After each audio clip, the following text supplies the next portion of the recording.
Thank you very much for joining me on Frankly Speaking, and this is going to be on the campaign trail. Kamal Nath, I've known you for 25, 28 years, and I've never seen a dull moment with you when politics is concerned. Never tires you?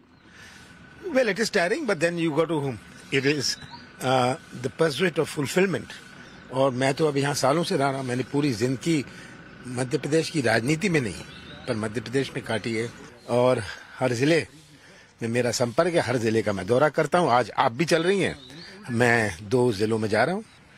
चलिए चलते हैं आगे, देखते हैं चुनाव में क्या रंग देखने को मिलते हैं कमलनाथ जी।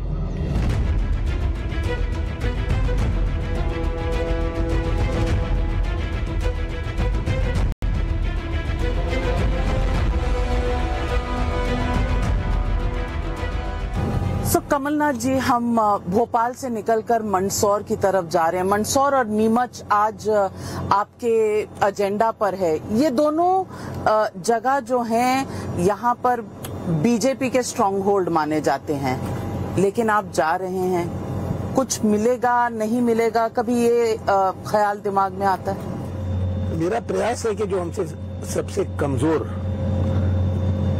क्षेत्र है मैं वहां जाऊं, कि वहीं जाने से कुछ असर पड़ सकता है और वहां जाने से बात सामने भी आती है। मैं ये पूछना चाहती हूँ आपसे कि जो चुनाव है इसमें फिर मुद्दा क्या है? मुद्दा क्या धर्म है? क्योंकि राम की बात होती है, कांग्रेस कहीं ना कहीं पहले राम का अस्तित्व पूछती थी, अब राम मंदिर में प्राण प्रतिष्ठा होने वाली है तो राम भक्त हो गई है। देखिए, ताला किसने खोला था? राजीव गांधी ने। आप शुरू करिए यहाँ से। अरे आप शुरू करिए। आज बीजेपी कहती है राम मंदिर, जैसे उन्होंने उसका पट्टा अपने नाम पर लिखाया हुआ है। मैंने सबसे बड़ा मंदिर हनुमान मंदिर छिंदवाड़ा में 14 साल पहले बनाया। कोई राजनीति इसमें नहीं, मेरी भावनाएं। कमलनाथ जी, जो इस वक्त कांग्रेस की लड़ाई है मध्य प्रदेश में, इसको जय वीरू की भी एक भाषा में कहा गया है। लोग कह रहे हैं कपड़ा फाड़ लड़ाई है, क्योंकि आपने कहा जाकर दिग्विजय सिंह और उनके बेटे के कपड़े फाड़ो। टिकट डिस्ट्रीब्यूशन में सब जगह थोड़ी बहुत टेंशन चलती है। तो दिग्विजय सिंह और आपके बीच में वाकई क्या कपड़ा फाड़ लड़ाई है या जय वीरू हैं? ये सब आप जानते हैं मजाक में होता है। मेरे बहुत अच्छे संबंध हैं, हम दोनों मिलकर काम कर रहे हैं। लोग आए मेरे पास कि ये उनके क्षेत्र के थे, तो मैं उनको क्या कहता, मैंने जाके दिग्विजय सिंह के कपड़े फाड़ो, हंसी मजाक में ये सब हो गया। तो ये सिर्फ हंसी मजाक है? उसके बाद दिग्विजय सिंह ने खुद कहा कि ये सब हंसी मजाक है, और ये हंसी मजाक तो हमारा चलता रहता है और आगे भी चलता रहेगा।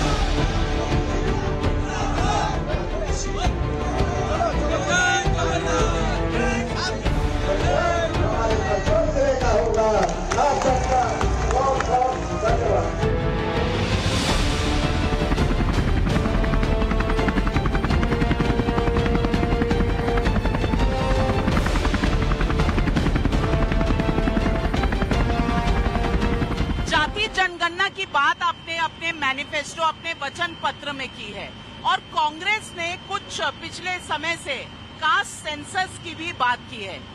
जाति जनगणना को बीजेपी ने कहा है हिंदुओं को बांटने की कोशिश। आप कैसे देखते हैं इसे? बीजेपी हर प्रयास करेगी, कैसे समाज में विवाद हो, कैसे समाज को बांटा जाए। लेकिन बीजेपी ने ओबीसी के मुख्यमंत्री दिए हैं, चाहे वो उमा भारती हो, चाहे वो बाबूलाल गौड़ हो, चाहे वो शिवराज सिंह चौहान हो। उन्होंने 66 सीटें ओबीसी वर्ग के लोगों को दी है। आपकी पार्टी ने 62 सीटें दी हैं, 62 सीट्स, लेकिन मुख्यमंत्री का फेस, कोई बड़ा फेस ओबीसी से नहीं है।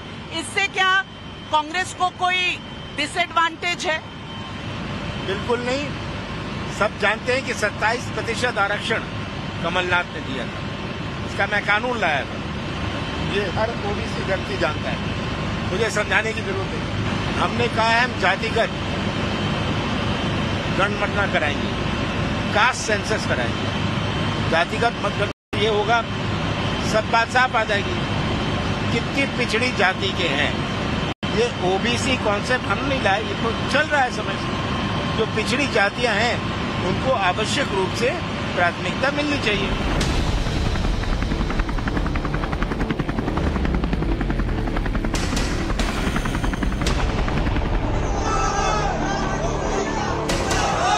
कमलनाथ जी, बीजेपी ने अपने केंद्रीय मंत्री उतारे हैं मध्य प्रदेश में।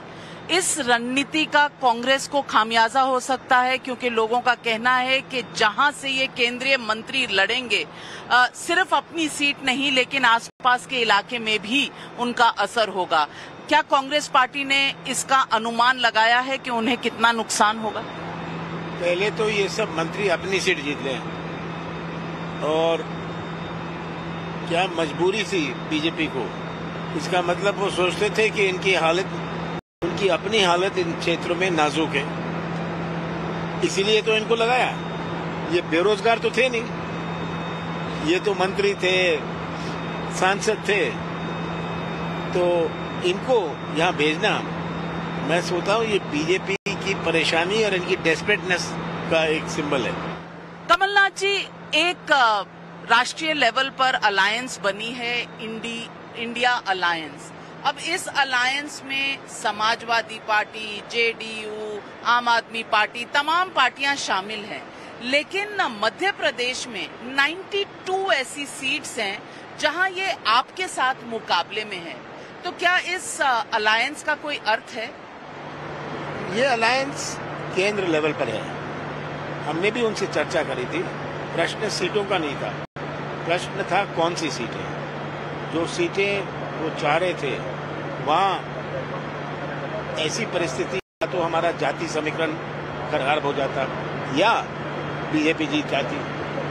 वो भी नहीं चाहते कि बीजेपी जीते, हम भी नहीं चाहते बीजेपी जीते। लेकिन ये बहुत अच्छी तरीके की तो बातचीत नहीं हुई होगी, क्योंकि कुछ दिनों पहले एक वायरल हुआ वीडियो जिसमें आपसे किसी ने पूछा अखिलेश जी भी हैं, तो आपने कहा अखिलेश वखिलेश के बारे में मुझे नहीं कहना, और इस पर वो बहुत आक्रोश में आए। ये अखिलेश के बारे में नहीं कह रहा था, मैं उस विषय की बात कर रहा था। तो मैंने कहा अखिलेश की बात मत करिए, हाँ दूसरे विषय पर करिए। मैं मोटर में बैठा था, मैं चल रहा था, तो मुझे इन सब बातों में जाने का समय नहीं था। कमलनाथ जी, मैं कुछ आंकड़ों की बात करूंगी। नंबर्स हमेशा बताते हैं स्टोरी। तो मैं आपको बताऊंगी, राजनगर जो छतरपुर डिस्ट्रिक्ट में है, कांग्रेस 2018 में सिर्फ 732 वोटों 732 वोट से जीती थी, और यहाँ पर अब आपके खिलाफ सारी ऑपोजिशन पार्टीज हैं। एक और आंकड़ा देती हूं, कांग्रेस ग्वालियर साउथ को 121 वोटों से जीता था। इस बार आपके कैंडिडेट के सामने आम आदमी पार्टी का कैंडिडेट है। जबलपुर नॉर्थ में आप लगभग 550 वोटों से 2018 में जीते थे। आज जेडीयू और बीजेपी दोनों आपके खिलाफ हैं।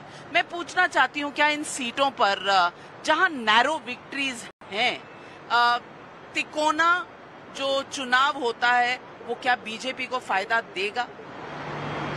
हम जनता समझती है कि ये चुनाव बीजेपी और कांग्रेस के बीच में है, इसमें कोई अपना वोट बर्बाद नहीं करेगी, कि वो जानते हैं कि उनकी समस्याओं के हल, उनकी मांगों की पूर्ति कोई समाजवादी तो कर नहीं सकती, कोई बीएसपी तो कर नहीं सकती, तो क्या वो अपना वोट बर्बाद करेगी? 2024 के बारे में आपकी क्या सोच है? क्या बीजेपी अभी भी इनविंसिबल है, या इंडिया अलायंस कहीं ना कहीं ये दिखा रही है कि सारे विपक्षी साथ हो जाएं सिर्फ बीजेपी को हराने, तो ये एक डिफेंसिव स्ट्रैटेजी है? ये जो बीजेपी 2019 में जीती, मुझे नहीं लगता कि उतनी सीटें जीत सकती है। अब ये विधानसभा के चुनाव, ये स्थिति साफ हो जाएगी। कर्नाटक के चुनाव में एक बहुत बड़ी चीज सामने आई थी, वो थी मुस्लिम वोट बैंक। मैं पूछना चाहती हूं कि सारा मुस्लिम वोट कंसोलिडेट होकर कांग्रेस की तरफ कर्नाटक में आया, मध्य प्रदेश में क्या इसी तरह का एक एकजुट वोट होकर कांग्रेस को मिलने की उम्मीद है? ये कि हम केवल मुस्लिम वोट पर डिपेंडेंट हैं, ये बात नहीं है। मुसलमान का अपना जजमेंट है, वो उनका अनुभव है, हिंदुओं का भी अपना अनुभव है। तो कौन सी ऐसी सीटें हैं जो मुसलमान वोट से हम जीत सकते हैं? ऐसी कोई सीट नहीं है। यानी कि इसीलिए आप सेफ खेलते हैं। आप भक्त भी हैं हनुमान के, राम के भी, शिव जी के भी, और आपको पता है कि हिंदू वोट जरूरी हैं। और जब आरएसएस का स्टेटमेंट आया था कि भारत हिंदू राष्ट्र है, तो आपका भी एक स्टेटमेंट आया कि जहां 80% लोग हिंदू हों तो वो हिंदू राष्ट्र ही होगा। क्या आप अपनी पार्टी से थोड़ा अलग व्यू रखते हैं? नहीं, ये तो आंकड़े बताए कि अगर 80% या 82% या जितने प्रतिशत अगर हिंदू हैं तो ये कहने की आवश्यकता क्या? अगर मैं एक रैपिड फायर सवाल पूछूं आपसे, आप 2024 में किसको प्रधानमंत्री बनते हुए देखते हैं? मैं अभी कह नहीं सकता, अभी ये कह देना। आप एस्ट्यूट पॉलिटिशियन हैं। मैं ये सब बातों में पढ़ता नहीं हूँ, मैं ज्योतिषी नहीं हूँ। हाँ, और मुझे अभी मध्य प्रदेश से मतलब है, मैं मध्य प्रदेश के बाहर देख नहीं रहा। तो चलिए, चुनाव दूर नहीं है, बस 14 दिन रह गए हैं चुनाव के लिए, और फिर 3 दिसंबर को चुनावी result. Will tell you who's the winner, who's the loser. जो जीता वही Sikandar. Thank you for speaking with me on frankly speaking, Kamalnath ji.